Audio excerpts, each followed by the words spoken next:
All right, so now we're going to finish with ocean dumping and then go into like the e-waste and waste disposal.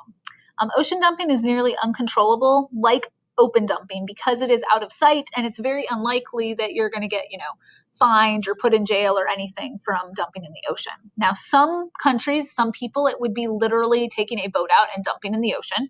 The ocean is big, so they can do this without too much fear of getting caught. Sometimes, though, it's just people like littering and then it making its way to the ocean eventually. There's 20 million tons of plastics per year. And animals can get damaged, can get injured by these things and even killed. We all saw the turtle with the straw up its nose. There's also been cases with turtles that get caught in six-pack rings. And about 50,000, let's see, where's that thing? Yeah, here. About 50,000 seals each year can die from getting caught in fishing nets because they can no longer move if they're stuck in the fishing net, so they can drown or they can't feed.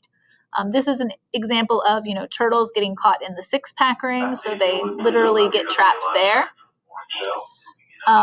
We'll just wait till that announcement finishes. Okay.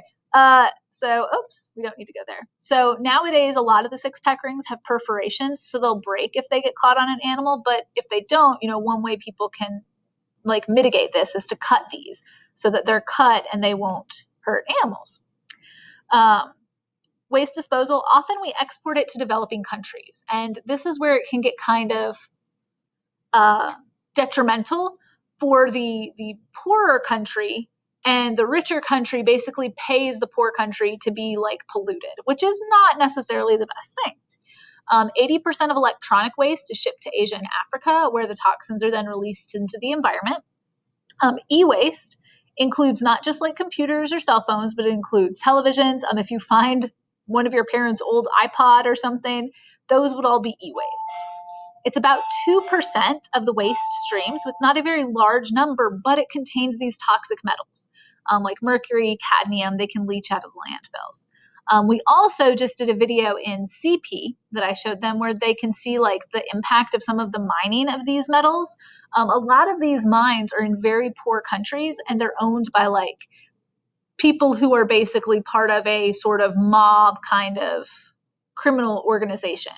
So people can get murdered. A lot of the mining of stuff in cell phones, the coltan, happened in Rwanda around the time of the Rwandan genocide. So it kind of exacerbated both of those things, exacerbated the other. And even when e-waste is sent to be recycled, it's not always done properly. So I did link you so that if you have some of this e-waste that you want to recycle, because it cuts down on having to mine, which is good. So we can reuse those metals, and it prevents those toxic things from leaching into the soil and the water. So you can go to this article, and here we have lots of information. Down at the bottom, it talks about Keep Atlanta Beautiful, which is this organization, Recycling Electronics. They started in Atlanta in 2008, and they recently celebrated collecting their millionth pound. Now, recently, this article is, I think, from 2017. So they've done more than that by now. But you can actually look, and it gives you some information. The Keep Atlanta Beautiful has locations in Buckhead and in the Old Fourth Ward. So one really in town and one a little bit further away. There's also some other places you can go to find recycling centers. And then there's even some recycling centers with phone numbers so that you can get information if you have some of these things.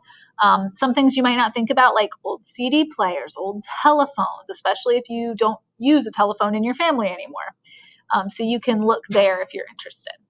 All right, that's where we're going to stop for today. So in the notes, we've made it to the landfills and sanitary landfills, and we'll do that next time.